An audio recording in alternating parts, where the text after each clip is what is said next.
Already a lot of criticism on social media about the traffic that all of this is going to cause. Drivers in Hancock Park being warned tonight, drivers around Pacific Palisades and Brentwood and downtown LA being warned about the president's travels tomorrow throughout Los Angeles. Reporting live from near LAX at NBC4 News, Chuck Hawley, back to you. Thank you, Ted. We're going to try to help you get around some of the foreclosures Ted was referring to. We posted them up on our NBC LA News app.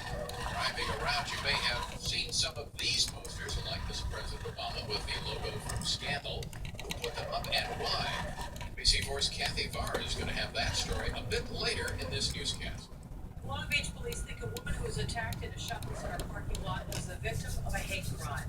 Investigators gave us the sketch of the suspect here during a news conference just a couple of hours ago.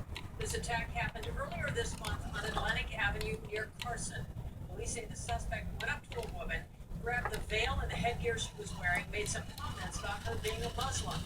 Anyone who recognizes this man in the sketch is asked to call Long Beach police.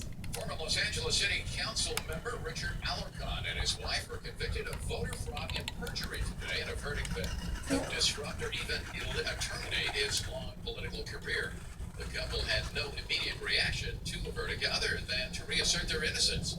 Although Alarcon and his wife were cleared of several charges, they can still face prison time and banishment from public office when they're sentenced in September.